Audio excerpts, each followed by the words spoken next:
ভারতে ম্যাচ খেলবে ব্রাজিল, ঢাকা পরিদর্শন কেন? তাহলে কি ব্রাজিল দল বাংলাদেশেও এসে খেলতে পারে?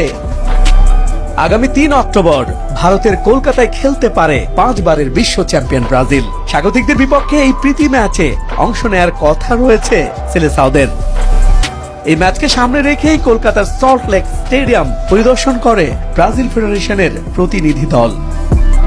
সেই মাঠের ঘাসের ঘনত্ব ও অসমতা নিয়ে উদ্বেগ প্রকাশ করেছিল প্রতিনিধি দল। ভিনিসিয়াস জুনিয়র সহ তারকা খেলোয়াড়দের আঘাতের ঝুঁকির কথাও উঠে আসে।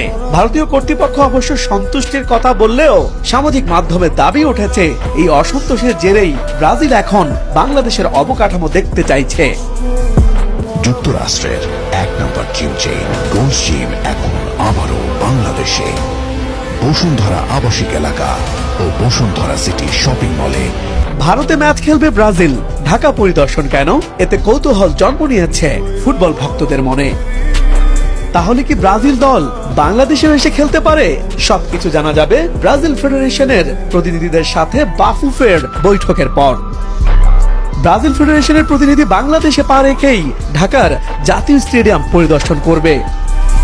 শুধু তাই নয়, বাফুফে সভাপতি তাবিদ আউলের সঙ্গে সৌজন্য সাক্ষাৎ করবে। সেই বৈঠকে বাংলাদেশ ব্রাজিল ফুটবল সম্পর্ক নিয়ে দ্বিপাক্ষিক আলোচনা হবে।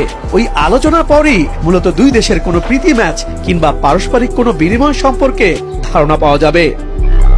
এর আগে 2011 সালের 6 সেপ্টেম্বর বাংলাদেশে এসেছিল মেসির আর্জেন্টিনা। ঢাকার জাতীয় স্টেডিয়ামে নাইজেরিয়ার বিপক্ষে সেবার প্রীতি ম্যাচ খেলেছিল আলবিসেলেস্তেরা।